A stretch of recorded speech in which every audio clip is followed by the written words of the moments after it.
Hello student, आज हम करेंगे मिसलिनियस का 7th क्वेश्चन। ठीक है, तो 7th क्वेश्चन हमें क्या दिया हुआ है, देखो sin 3x plus sine 2x minus sine x is equal to 4 sin x cos x by 2 cos 3x by 2, ये हमें दिया हुआ है।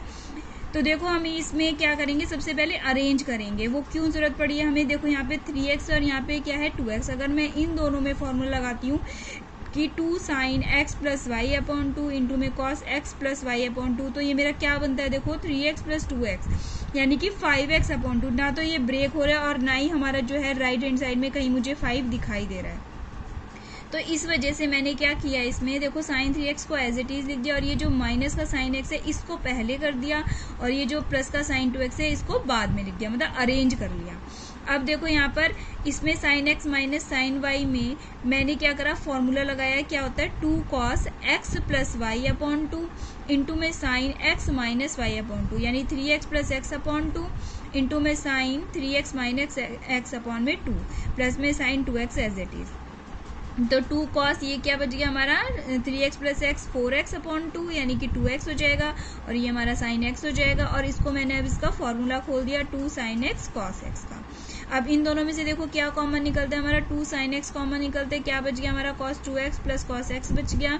अब इसमें अगेन प्रॉपर्टी लगा दी मैंने, क्या होती है मेरी cos cos होता है तो 2 cos x plus y upon 2 into में cos x minus y upon 2 यानी 2x plus x upon 2 cos 2x minus x upon 2। तो ये क्या हो जाएगा हमारा 3x अपॉन 2। देखो 2 cos 3x अपॉन 2 इंटू में cos x बाई 2, तो 2 2 जा 4 sine x cos 3x by 2 cos x by 2, ये हमारी क्या आ गई राइट हैंड साइड जो हमें प्रूफ करनी थी। अब ये जो लास्ट के 3 क्वेश्चन है 8 9 10 बिल्कुल एक जैसे हैं, लेकिन इनको बहुत ध्यान से बच्चों समझना पड़ेगा और दिमाग लगा के देखना पड़ेगा। अब कभी ये सोचोगे ये इतने ईजी क्वेश्चन नहीं है, एक बारी देख लोगे ध्यान से समझ लोगे तो फिर इजी लगने लग जाएंगे। इसको ऐसे ही मत समझना। देखो यहाँ पे क्या है, हमें फाइंड करनी है sine x by 2 cos x by 2 और tan x बाई 2 की वैल्यू। ठीक है, यहाँ पे हमें तीनों क्वेश्चंस में ये वैल्यूज फाइंड आउट करनी है, जबकि हमें tan x single tan x दिया हुआ है कितना माइनस का 4/3 और ये भी साथ में दिया है कि x जो है कौन से क्वाड्रेंट में लाई करता है, सेकेंड क्वाड्रेंट में।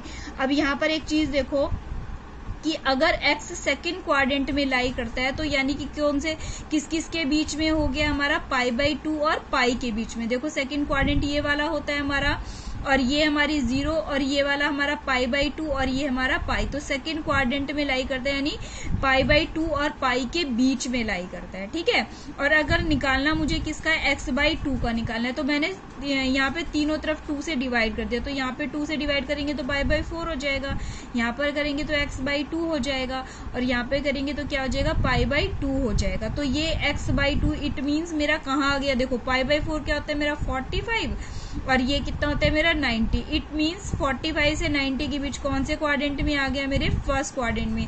इसको करने का लॉजिक ये है हमारा कि जैसे हमें tan x तो माइनस में दे रखा है माइनस का 4/3, लेकिन जो x/2 निकालोगे ना आप फर्स्ट क्वाड्रेंट में आने के बाद ये तीनों जो है हमारे पॉजिटिव निकलेंगे, किसी में माइनस का साइन नहीं लगा देना।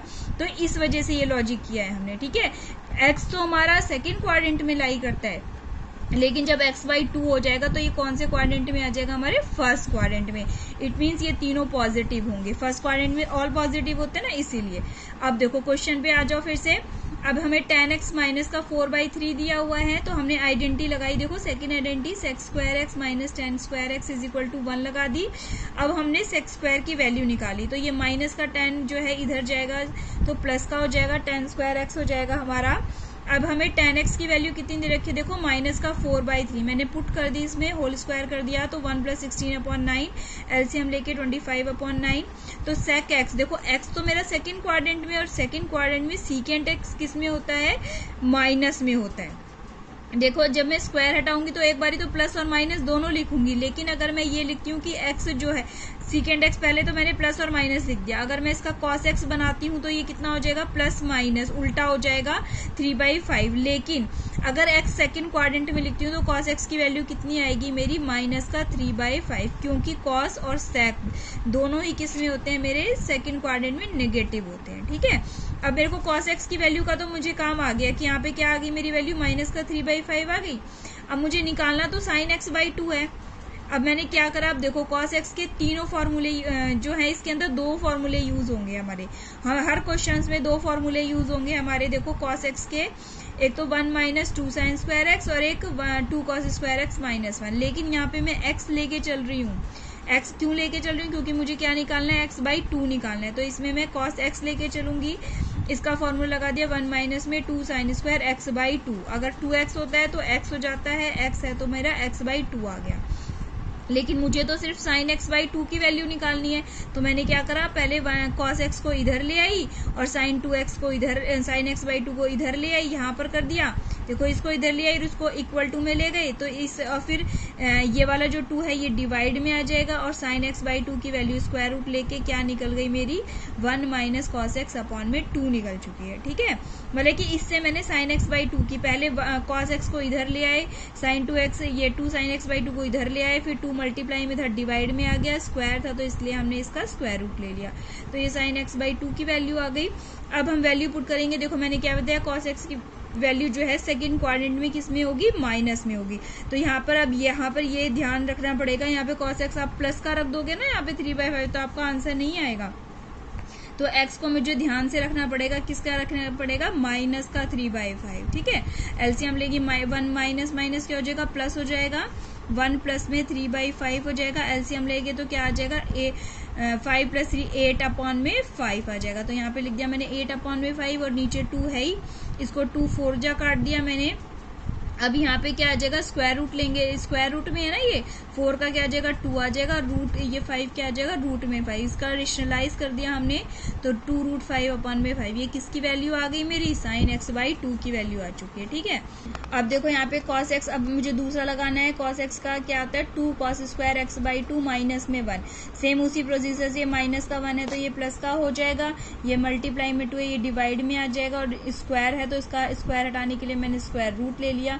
तो यहाँ पे किसकी वैल्यू निकाल ली मैंने, cos x बाई 2 की वैल्यू निकाली। अब फिर से वही cos x की वैल्यू रखेंगे, माइनस का 3/5 प्लस में 1 रख दिया मैंने वैल्यू। ठीक है, और अपॉन में 2 है ही मेरा, एलसीएम लेंगे 5 माइनस 3 यानी 2 अपॉन में 5 इंटू में 2 आ जाएगा, 2 से 2 कैंसिल आउट हो जाएगा, तो 1 अपॉन में 1 का स्क्वायर रूट तो 1 ही आ जाएगा, 5 का स्क्वायर रूट 5 हो गया मेरा। इसको रेशनलाइज कर दिया तो क्या आ जाएगा मेरा, रूट 5 अपॉन में 5। ये cos x बाई 2 की देखो मेरी दो वैल्यू निकल चुकी है, साइन एक्स बाई 2 और cos x बाई 2, तो tan तो मैं निकाल ही सकती हूँ, sine x by 2 upon cos x by 2, sine x by 2 की वैल्यू 2 रूट 5 अपॉन में 5, cos x बाई 2 की रूट 5 अपॉन में 5, ये कैंसिल आउट हो गया, क्या आंसर आ गया मेरा 2, तो ये मेरी tan x बाई 2 की वैल्यू निकल गई।